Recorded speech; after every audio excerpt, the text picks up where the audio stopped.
Good morning, everyone, here in the audience as well as online.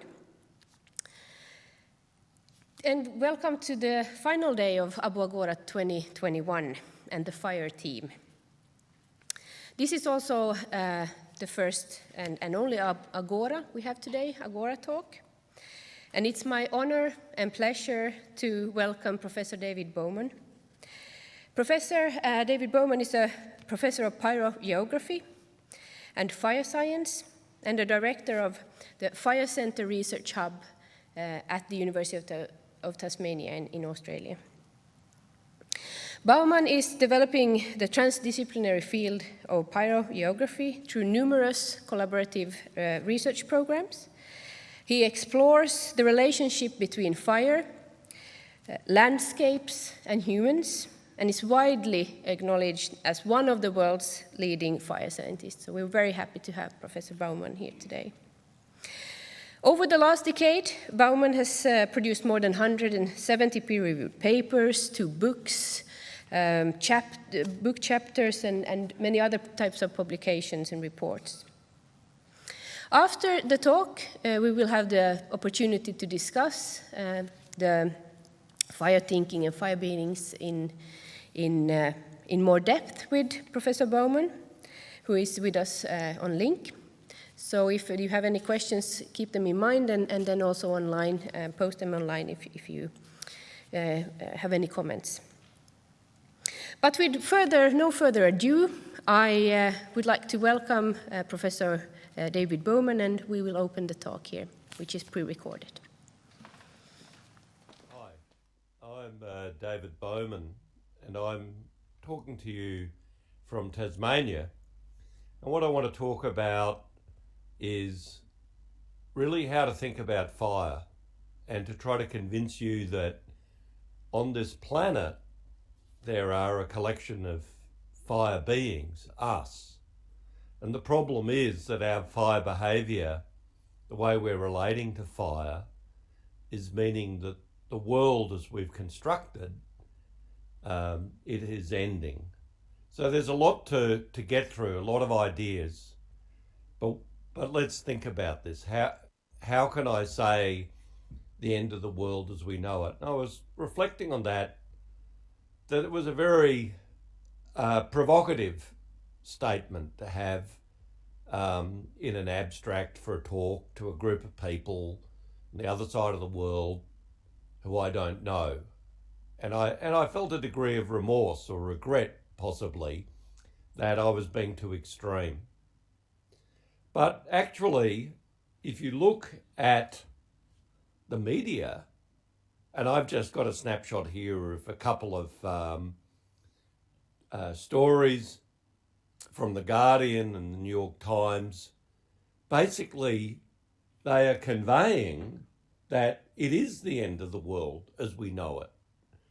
The IPCC report has concluded that the future is going to be hotter, and how hot, as the New York Times says, is up to us. But isn't it interesting that the icon for that shocking news report is fire, is a forest burning on fire? And in The Guardian, there are just endless stories about crazy fire activity occurring all around the world.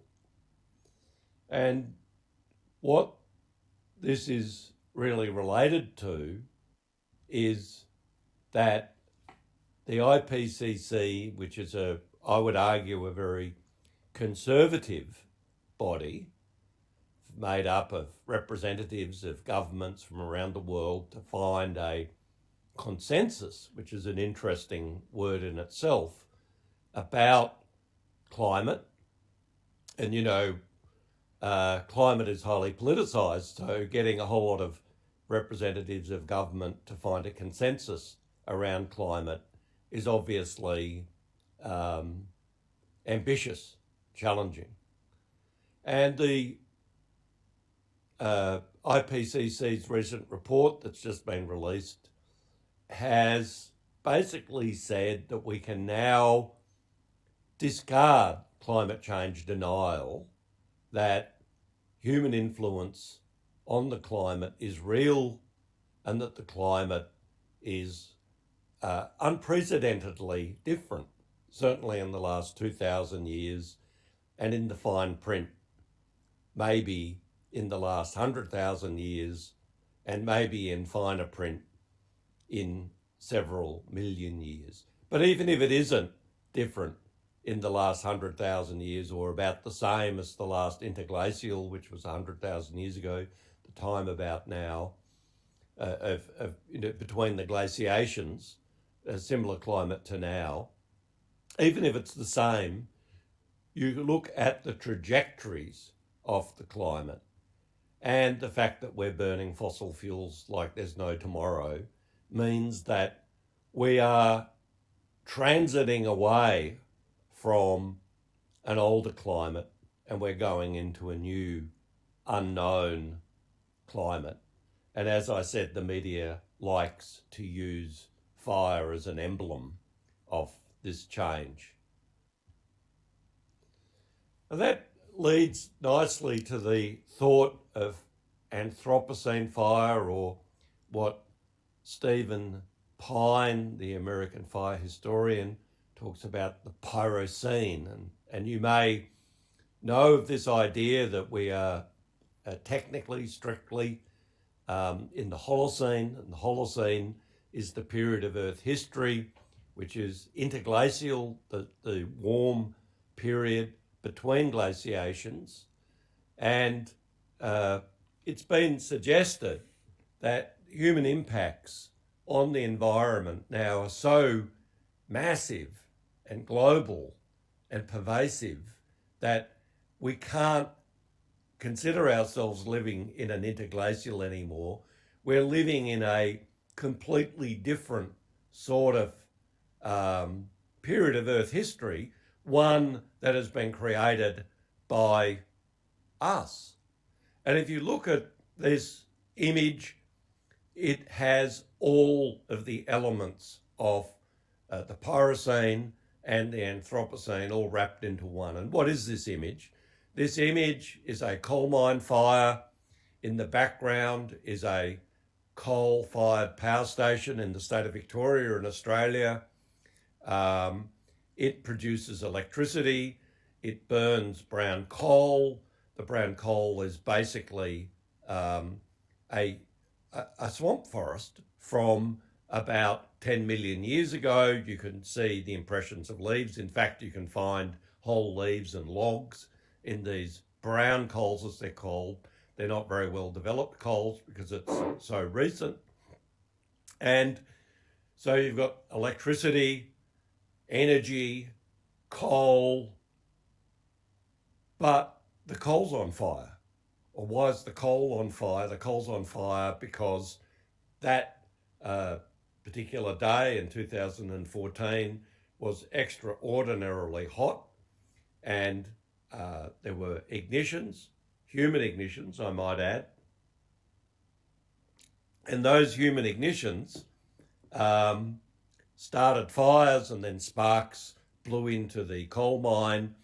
And because the coal mine was run as an industry, they were economising, and they'd removed irrigation from the coal mine, and the coal caught on fire. And before you know it, you had a huge crisis because you had a coal mine on fire producing incredibly toxic smoke, fumigating suburbs of the town that served the coal-fired power station.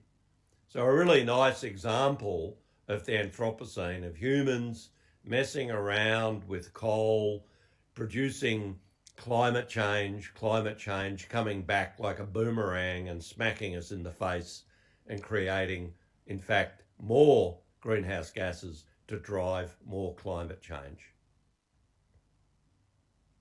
So I'm, particularly sensitized about the Anthropocene and the Pyrocene, if you want to call that, and fire, because it's my lived experience.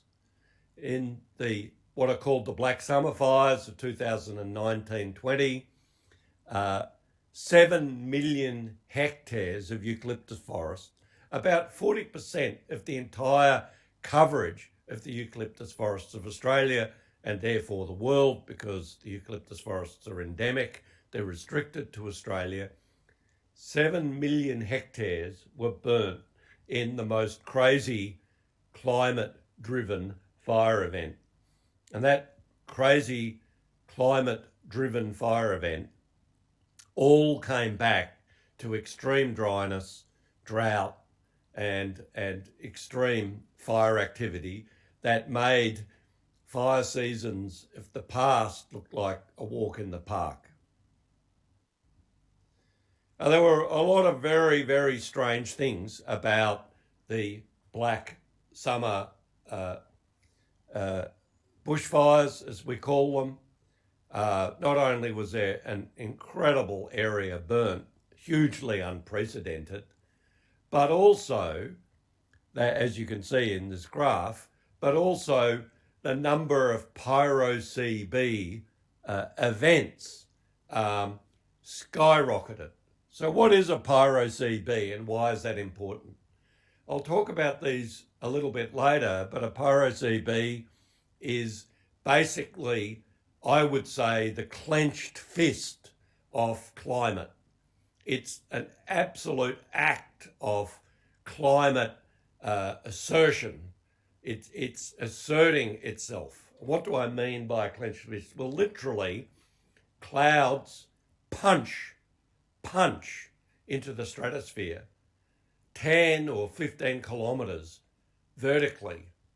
And these clouds are driven by extreme fire behaviour that generates so much energy and so much smoke that the latent energy and the water vapour in the smoke creates a heat engine that drives the smoke high into the sky and right up into the stratosphere, and creates its own weather systems, creates black hail, creates lightning, creates tornadoes, and creates extremely dangerous and unpredictable fire behaviour.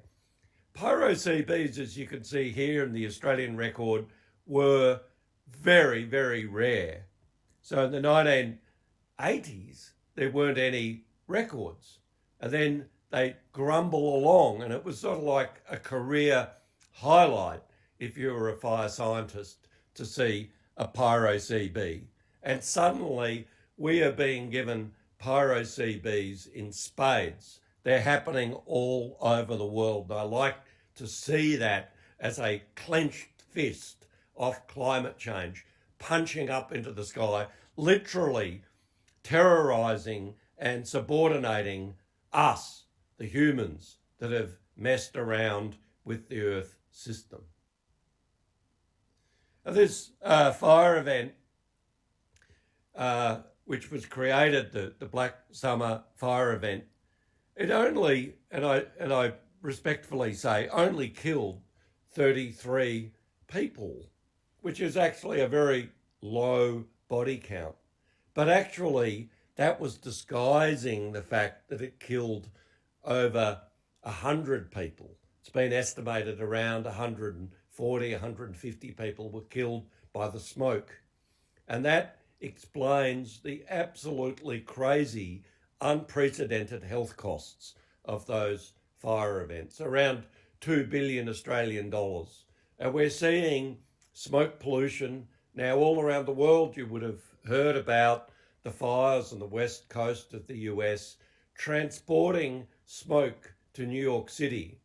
Now that, is again an iconic photograph in the media of, the strange, that strange tint of orange tint in the sky, the strange sun. But actually, what's not being captured is that those smoke particles are killing people and injuring people. So this, not only was this clenched fist of smoke punching up into the stratosphere, but the smoke from these unprecedented fires are actually killing people, injuring people. The fires from Australia were so extreme that they set off smoke alarms in New Zealand. They changed the sky in South America.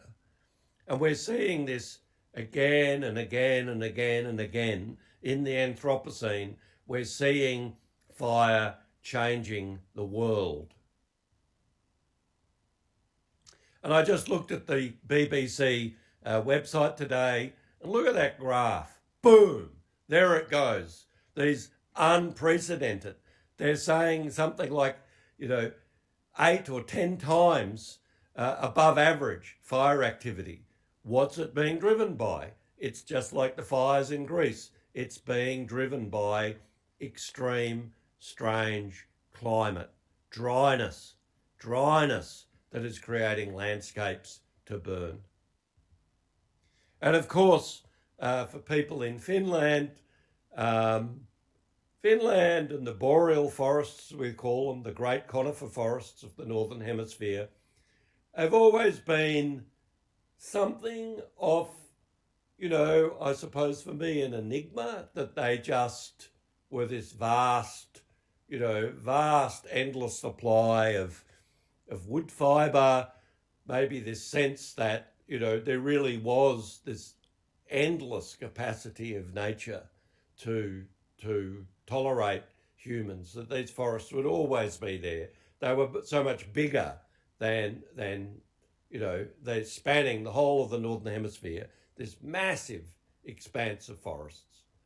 Well, it turns out that, yes, the boreal forests are adapted to fire, but they are sitting on a carbon bomb, because the boreal forests have organic soils, and the amount of carbon in those organic soils has been estimated to be about equivalent to the amount of carbon in the atmosphere. So you could imagine that if you start burning the forests and you start burning the carbon in the soils, as you do under extreme dryness, then you will be interacting with one of the largest terrestrial carbon stores on Earth, and that will then lead to runaway climate change, runaway processes, where we're no longer debating about how much climate change we're willing to tolerate, trade off our economy. We will just be holding on in a bare knuckle ride. I went several years ago to Sweden, and I said, well, of course, I looked around, I said, well, of course, there was obviously a fire culture here, there's a fire ecology here, but it's latent. And you guys are going to get smacked in the teeth by fires. The land is going to start burning.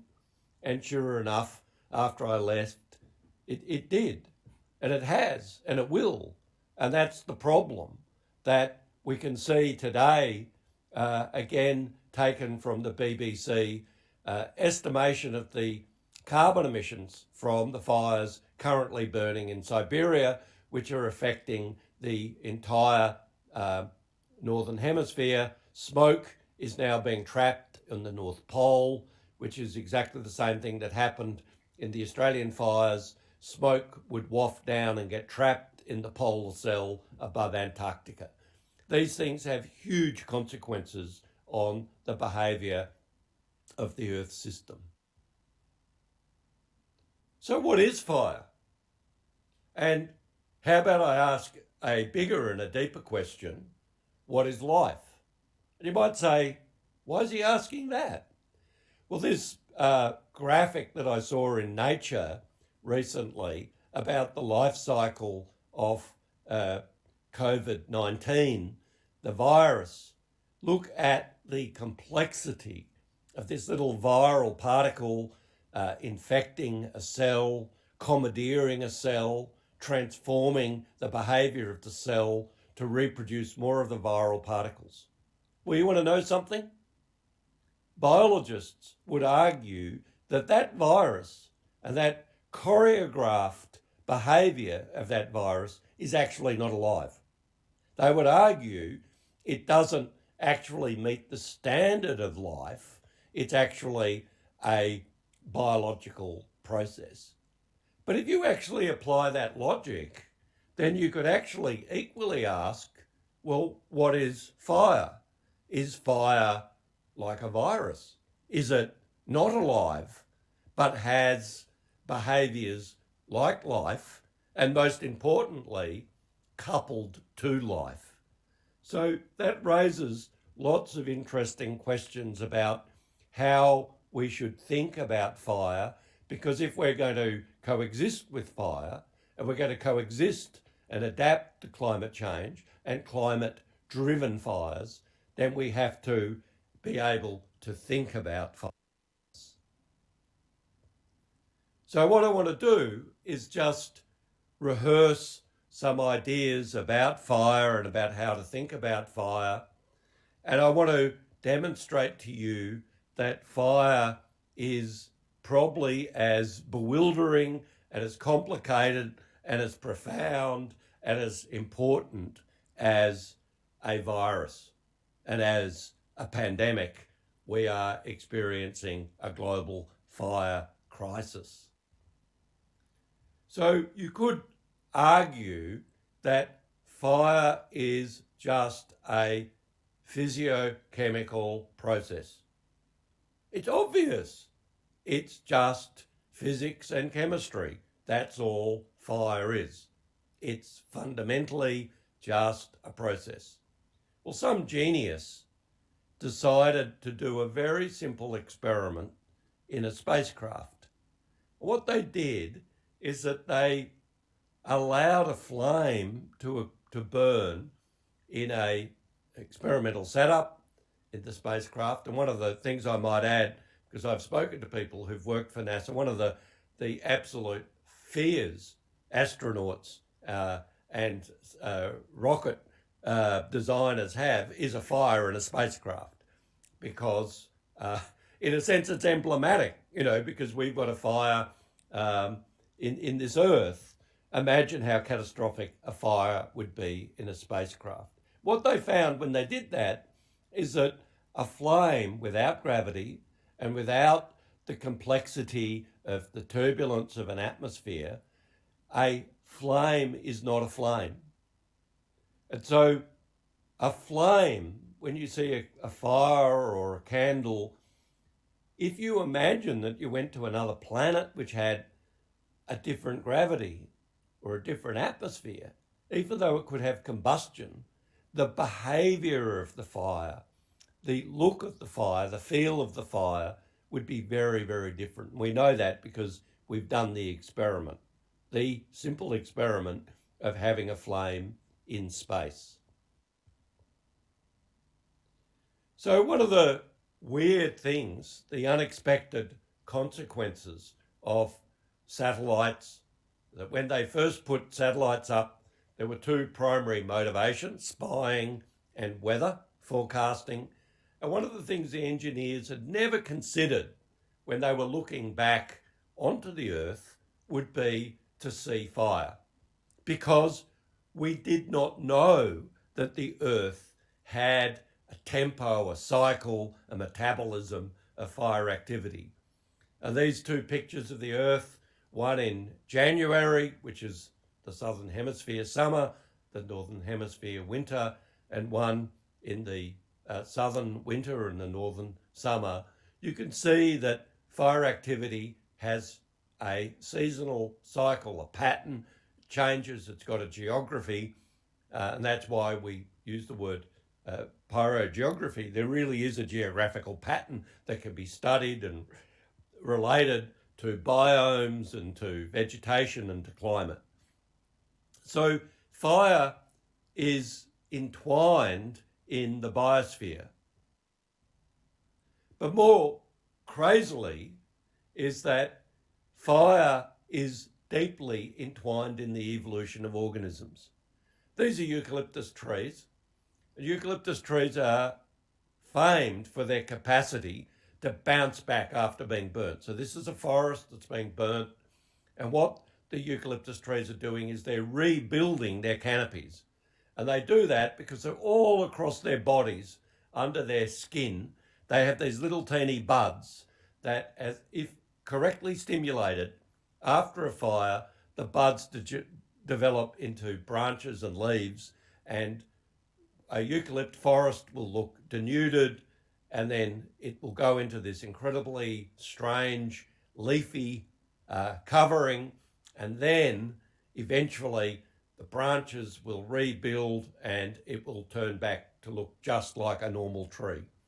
Now, what's fascinating about this process is that we know, using various scientific techniques, that this capacity to bounce back after fire evolved 60 million years ago. And so we have this sudden insight that fire has an ancient history. Not only do we know that fire is an ancient history because it's in sediments that go all the way back to when life first became on the surface of the earth, but we know because the life forms are evolving with fire. And more controversially, some people argue that not only do plants organise their life history, their reproduction around fire. Some flowers, for instance, will only bloom after a fire. Some seeds will only germinate after exposure to smoke. So it's like the plant knows about fire, if you will. It's evolved and accommodated fire. But it has also been argued that some plants have changed their chemistry and their biology, their leaves, their leaf anatomy, their shape, their morphology to encourage fire. And that creates if you will, an interaction between the atmosphere, the climate, the landscape, the vegetation and fire. So then we go to the next level, which is ecological fire, and that this is a photograph that I took in Kruger National Park. And one of the amazing things about tropical savannas is tropical savannas have the four pillars of a tropical savanna are trees, grass, herbivores, browsing and grazing herbivores, and fire. And they all interact. They all work together in various ways to control each other, and through their interactions, the emergent property, the behaviour of the plants and the animals, and the shape, the morphology, and the structure of the vegetation and the landscape is actually an expression of these interactions and interplay between fire, plants, animals, and the landscape. So I mentioned the boreal forests and the deep organic soils. This is a photograph from southwest Tasmania, which has been a landscape that's been burnt severely. It's organic soils mantled over very infertile rocks. And you can see that the fire's burnt away to expose the white quartzite, and there's little patches of organic soil in the fire shadows in the nooks and crannies of the landscape. And so fire has a huge effect on geomorphology. After severe fires, landscapes can become unstable, that the behaviour of rivers changes, soil processes are shaped by fire activity. And I mentioned the Piracy Bs. Well, this is a photograph of a Piracy B burning, the only known Piracy B in Tasmania's history, which occurred in 2013. Again, there's so many photographs of people sort of oblivious to the end of the world. Here people are still, enjoying being at the beach, but meanwhile behind them, an atomic bomb, literally, or a volcanic eruption is taking place. It just happens to be a wildfire punching up into the stratosphere. This particular fire went about 12 kilometres into the atmosphere, and it created its own weather systems. It had its own fire behaviours. It shaped the landscape. But the really interesting thing about fire is, as I said, we're fire creatures. I've been privileged to work with Aboriginal people in Arnhem Land in the Northern Territory of Australia. They've taught me so much, and one of the things is burning country. So here there's a traditional fire torch. They're going around just burning country. Now you'd wonder, why would these Aboriginal people be burning country? Well, there are a lot of motivations to make the landscape safer, cleaner, easier to work with. But the primary one goes back to ecological fire. They knew that if you burnt strategically, you could bring the animals to you because you would create nutritious, what we call green pick, nutritious grass and resprouting vegetation from the ground surface. It's nutritious, it's soft, and the herbivores, in the case of our herbivores, are kangaroos, but the same applies all over the world. And Indigenous people all over the world understood the use of fire to manage game, to increase food supplies, but also to manage landscapes and to reduce the risk of dangerous fires. But there's social diversity, cultural diversity, and a lot of this is hiding in plain sight, the way we think and feel about fire. Christine Erickson, who's here holding court at an event I organised for women leaders in fire science in Tasmania, she wrote a book called Gender and Wildfire, and she really pointed out that fire, the way we understand or talk about fire, can be understood through feminist theory. That certainly in my culture, we have a situation which, technically called masculine hegemony, which is, the heroic male firefighter. What generally happens is that how men die often is they are trying to fight fires. Women die trying to flee fires, often because they've been stopped from leaving early by male heroes. So there's this whole need to understand how we think about fire and gender. The classic story in her book is that for the volunteer firefighters, there was only one sort of fire uniform, but it just happened to be designed for men, which meant that women weren't able to use the uniform because they couldn't function on a fire front. So, it was sort of like, oh yeah, good point. Maybe we need a different sort of uniform for women because women might be different to men, but they hadn't even considered that women might be involved in firefighting. But then you have people like Nigel Clarke, who's I guess a social theorist, who has even taken thinking about fire diversity to further extremes, talking about not only the gendered nature of fire, but also what he talks about pyrosexual desire and, sexual identity in the relationship with fire. It starts doing your head in when you realise that fire, when we started off, you think, well, it's obvious, it's just a physiochemical process. Suddenly you're involved in the whole question of social diversity. So what's my point? My point is fire is a complex web of biological and social interactions, processes, and feedbacks. And you have these bewildering diagrams, which I won't bother rehearsing, one on the left side from the biophysical sciences and one on the right side from the social sciences. And what you see are these interactions and feedbacks. So there is no single causation. It's actually a web of relationships. That's what fire is. And go back and remember that diagram I showed you of how a virus, the COVID-19 virus, is affecting a cell. Again, and think about how a virus spreads among populations and think about social distancing and thinking about the way that we're trying to coexist with this virus, you realise that it has also a biological and a social side.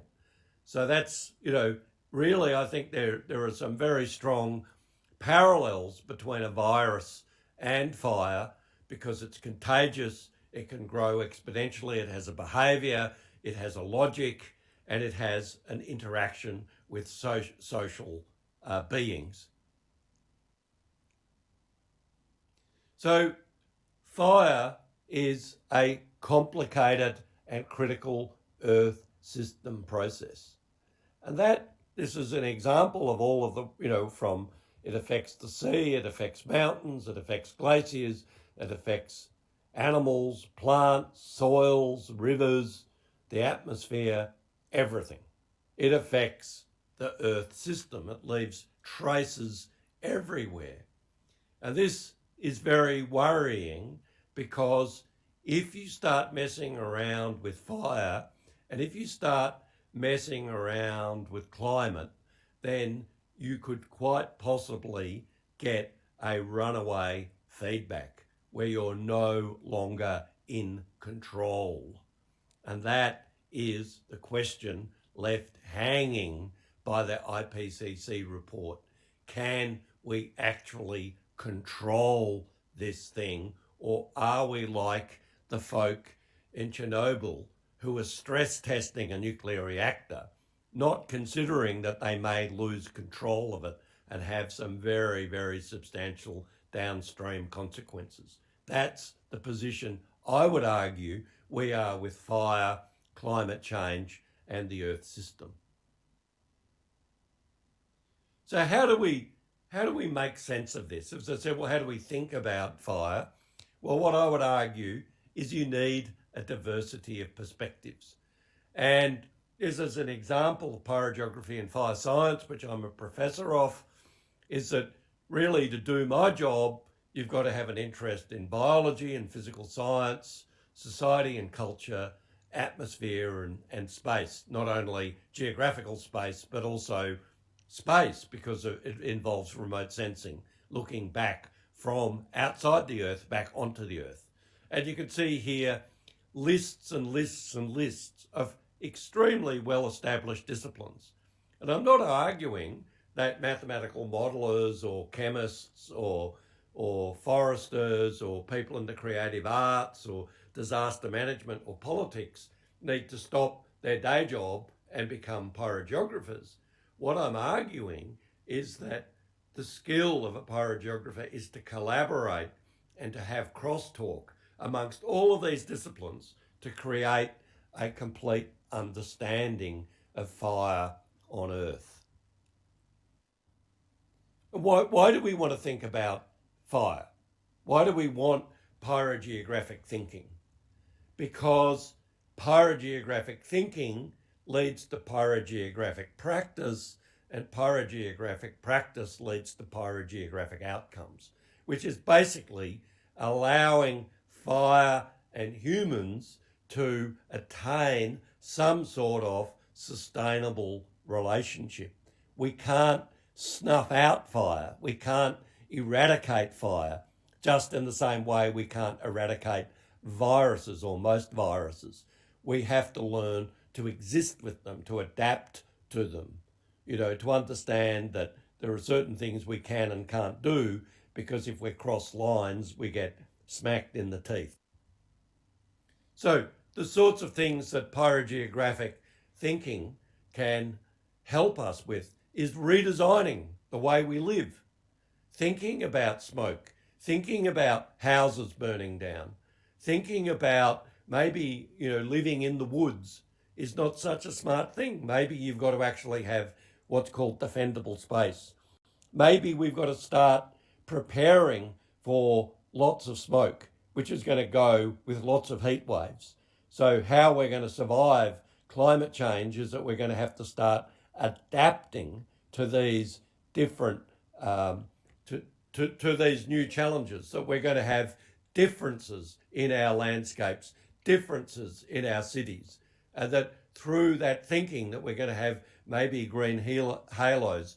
Maybe we're going to use animals to do work for us. Maybe we're going to redesign our interfaces between the urban and the wildlands that surround us. Maybe we're going to encourage fire in our wildlands. And what this actually does is it provides an opportunity for the renewal using Aboriginal, but it's actually Indigenous firescapes. Because one of the things that all of the observers, the colonisation of the world, when they went to flammable landscapes that were managed by Indigenous people, they noticed that they were biodiverse. There was lots of life. The people were happy. They weren't begging to be taken away. Aborigines didn't run down to the beach when Captain Cook arrived to say, please get us out of here. But look at the really what's become emblematic of our time, the number of photographs you see of people lining up on beaches to be, like Dunkirk, to be removed. We've seen that here in Australia and recently in Greece and in Turkey, people actually being evacuated because they literally cannot remain in the landscapes that are threatening them. Aboriginal people didn't have that problem. Aboriginal people had figured out how to use fire, how to manipulate the landscape, use game to have a sustainable relationship with fire, but also to create firescapes that were safe and sustainable and biodiverse. So one of the things we're going to have to do is that we're going to have to embed culture into fire science. We're going to have, and fire management. We're going to have to look at the way we use fire and the opportunities to use culture to reframe our relationship. And on the left-hand side, this is an example of the Tasmanian Aboriginal community with whom I've worked. The right-hand side is a film that we made where we went back to a landscape that was seized because it was so productive by the British invasion. We went back to that landscape and we re-established fire and fire culture that had been disrupted over the last 200 years since European colonisation. Now, that's not to say that the idea would be to go back to being Indigenous. What it's saying is there's an opportunity to learn and to adapt and use that learning and adapting of Indigenous knowledge to adapt to the challenges of climate change. Because you see, we can't go back now because we're in the Anthropocene.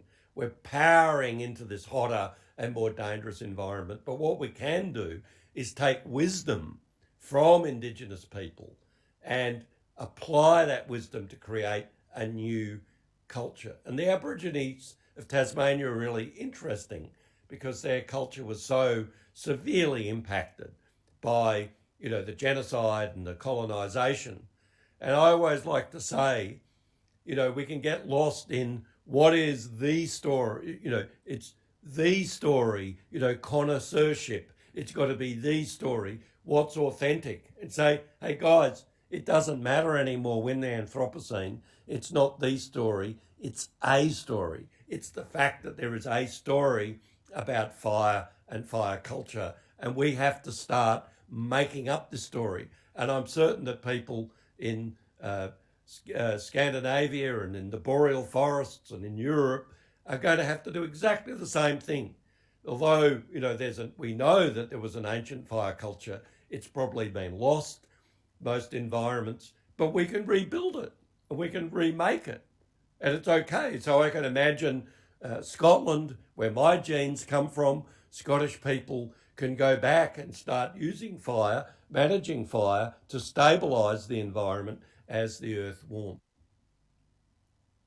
So what I'm really talking about here is I'm talking about the vision thing. That if we curl up in a ball and we think that we're just going to be, reacting to fire, then on the left-hand side, what you're going to have is more fire bombers, more helicopters, more uncontrolled forest fires, more disasters in the landscape, more houses being burnt down, more people being fumigated and unborn babies being damaged by smoke. And on the right-hand side, we can take control. And we can, like permaculture, the idea of designing sustainable food production systems, and adapting them from Indigenous knowledge. We can actually do exactly the same thing with our landscapes. And this is designed from a North American, and it could be applied anywhere in the world. The idea that we can put fire back into the landscape, into the forests. We can use fire more sustainably in the forests. We can, remove fire hazard, use it for bioenergy. We can have safer, better designed houses, and we can have, during the inevitable smoke events that are coming because of climate change, we can have better protection of our health, with air quality filters and monitors and warning systems and design. So what I am really arguing here is that pyrogeographic thinking is really the key to grappling with the fire crisis that we're in. And what we've got to move is from not framing problems, that all these problems, well, guess what? The problems are just getting worse, is actually solving problems. And to sustainably solve problems, you need transdisciplinary training, you need clear objectives, you need close engagement with communities and managers, you need diversity of people, of thought, neural diversity, sexual diversity. We need all sorts of diversity in our practitioners, our researchers, our communities. We can't think it's a one-size-fits-all. It's place-based. And I've got a picture here of what I'm particularly proud of is a US firefighter last year sent me this photograph of himself reading one of my papers on a fire front. And I thought, that is such a nice example of pyrogeographic thinking and practice, that where I'm influencing and he's thinking and he's responding to me, and we're interacting and learning from each other and reframing and redesigning.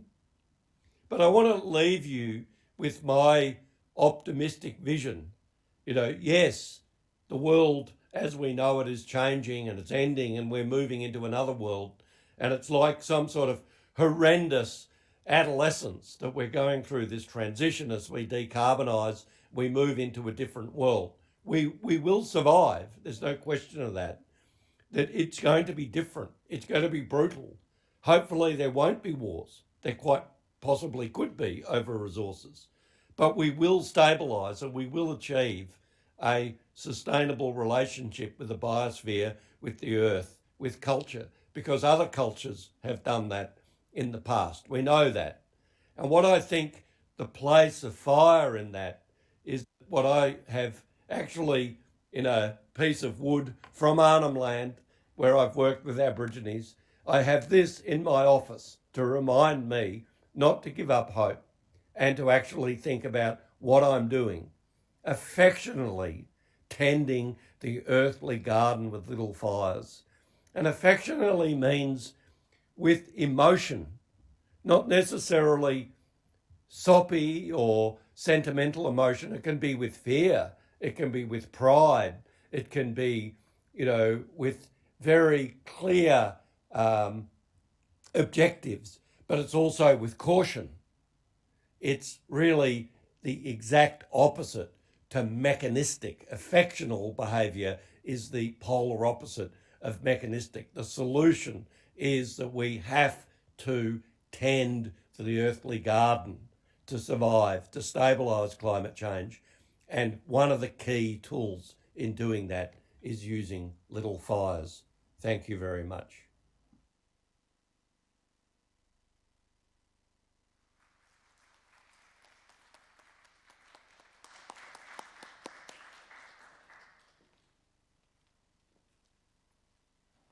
Just a minute as we open up the Zoom.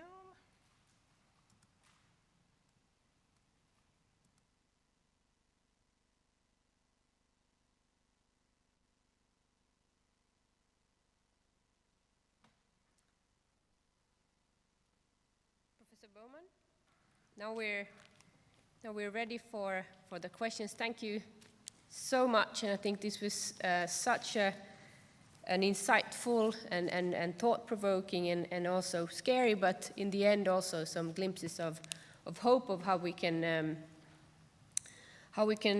think about this in a different way, the problems of fire. Let's see if we have Professor Bowman with us. Hi, how are you going? Yes, we hear you well and clear. Can we see you as well? Sure. Perfect, yes. Okay. Hello, welcome. So, yes, a very, I would like to thank you once again here for this great talk.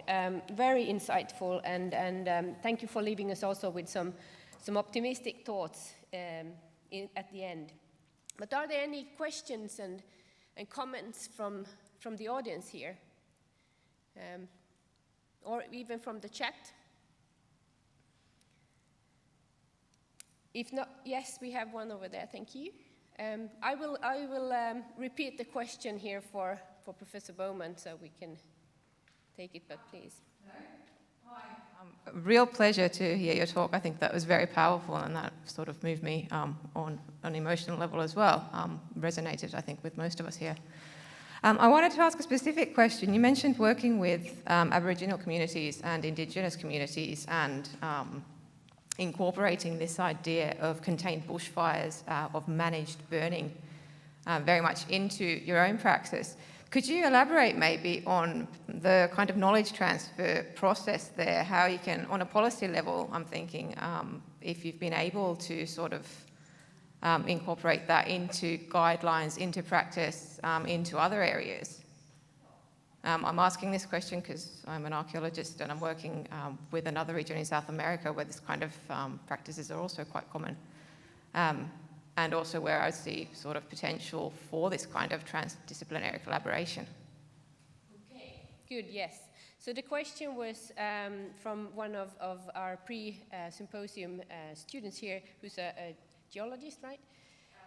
Archaeologist, sorry. And the question was, how can you elaborate a little bit on the transfer of knowledge between, for example, indigenous people and this managing of the landscape and sort of the interdisciplinary aspects of that and how we go about doing that? How is the nature of the technological transfer? So, yeah, and how it's done. Sorry, can I add just also the transfer of how knowledge, how do we in the society nowadays get this knowledge in? Really important question, and I think one of the dangers of idealizing traditional ecological knowledge, it's very much driving around looking in the rear view mirror. It's not thinking about the future. So with cultural burning, which is a big idea now in Australia, I've worked with traditional Aboriginal people in Arnhem Land, and I've also worked with the Tasmanian Aboriginal community, and they are polar opposites in terms of the effect of colonisation. That what occurred in Tasmania was genocidal. It was horrendous. They're trying to reconstruct the language, but so much was lost. Whereas the people I've worked with in Central Arnhem Land still speak their language. They speak several of the languages, which is typical of Aboriginal people. So they're very different. And I think that there's a danger of saying to people, including ourselves, that you've lost a tradition, so then you're disenfranchised, you've got nothing to contribute. And what I like to say with cultural burning, but more broadly with these matters, we shouldn't be thinking about connoisseurship, the perfect, the most esteemed, the original, the authentic. It's all of that stuff that occurs in art, that if you look at a forgery and you're moved by it because you don't know it's a forgery, apparently in the art world, if you're told it's a forgery, then your emotion weren't valid. Whereas, so if you apply that to people who've been particularly impacted by colonisation, it can be incredibly destructive, because you could say to the Tasmanian Aborigines, well, you've lost everything. You don't have your language, you don't have nothing, you've got nothing to contribute with cultural burning. But actually what's happening is really interesting, and I think really interesting in terms of the Anthropocene and adaptation, is that what Aboriginal people in Tasmania doing is that they're actually interacting with people in different environments in Australia, and they're, to a certain degree, inventing a new form of cultural burning, a new relationship with fire. And you might say, well, that's a forgery, that's not authentic, that's not original, but that's a ridiculous point of view. And it's actually missing the point. There's a real opportunity here, because even if you could conjure up the original details and complexities of Aboriginal fire use, they are increasingly going to be not perfectly relevant in a rapidly changing world. What's actually going to be the more important thing is to know that cultures all around the world have been able to use fire and exist in quite combustible landscapes and achieve sustainability and maintain biodiversity. So to simplify the answer, what I think we've got to be really conscious of, it's not the story. So we shouldn't be putting a dragnet through other people's cultures and trying to decide whether or not they have an authentic original story. It's the fact that we just need a story. Because what's actually happened in the European tradition is that, the broader and all of the European colonised countries, is that we've forgotten, the Europeans and the descendants of the Europeans, forgotten that we actually have a stake in this too, because we had our own culture, our own fire culture. And it exists actually in little bits and pieces. I know it exists because I've been to talks, there's, what we would call peasant societies, or, less advanced societies, or sectors of society have a lot of fire knowledge. What we can do is we can recover that historically and also through observation, and then reinvent it. And the way we're going to actually stabilise forest fires, and I'm thinking particularly here in the Scandinavian countries, is absolutely, definitely, there was a fire culture. The Indigenous people used fire, they maintained the landscapes with fire. That's been, to a certain degree, extinguished, but the forests are going to become flammable again. So the challenge is actually to invent a new form of sustainability. So it's not to go back to the original story and reconstruct it and restore it. It's to be inspired by that and to create something that's going to be fit for purpose in the Anthropocene and deal with the challenges of climate change. Okay, yeah, good. Thanks so much for that answer. I think we have something on the chat as well, on from our online followers. You can see if we can get that question, and I will repeat it for you here as well. Yeah, sure. Yes, we have many attendees thanking you for an interesting and rewarding lecture. And then a question that continues on the previous question. So the attendee writes, I would want to continue on this topic. Do you have insight to charge how to translate or bring the Indigenous knowledge also to policymakers and capitalist agents who really do not see that type of knowledge as valuable or scientific?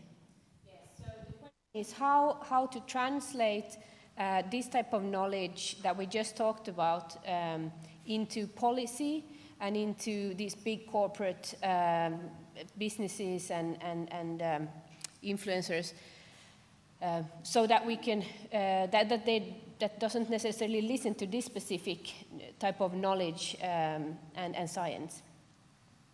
So how do we actually implement this, particularly in the modern world? in a landscapes that I've never been to Finland, but I've been to Sweden. You have these incredible forested landscapes that are going to become incredibly combustible, and they're going to start killing people. So how do you stabilize that? Well, there's actually, I think you have to learn from the American experience of just attacking fire. So we're not going to attack fire. And the Americans often look to Australia because Australians, there was sort of a latent technological transfer, the amount of planned burning we do in our landscape, and the fact that before a complex history, but there were Aboriginal cowboys who basically managed stock using fire, and it was definitely just their traditions. And then when helicopters, after the Korean War, the Vietnam War, helicopters became available, so the Aborigines sort of lost their role in the cattle industry. So what we need to do to restore fire into landscape is resist the top-down war on fire monolithic view. There has to be obviously some centralisation and management, particularly in an emergency. But the real trick is actually to build capacity in the community and to get people in their own landscape comfortable, if you like, in their own social skin to start using fire. And these are really cutting edge innovations that are occurring in the US and in Australia, where people are going to be experimenting and trying to manipulate their landscapes. We talk about green fire breaks is one way of doing it, cleaning out the understory, and then doing light burning, maybe some clearing, some landscape design. And believe it or not, I don't know whether the term permaculture resonates, but the idea of, trying to create sustainable landscapes. Well, in fact, I've been interacting with one of the founders of permaculture, and because I've talked about permaculture and fire, and he's actually been thinking these very same, David Holgram, he's been thinking these very same thoughts.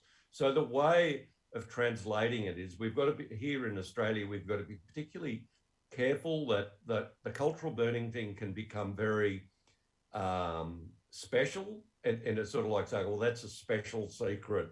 It's part of the dreaming. It's something that non-Indigenous people have to keep away from.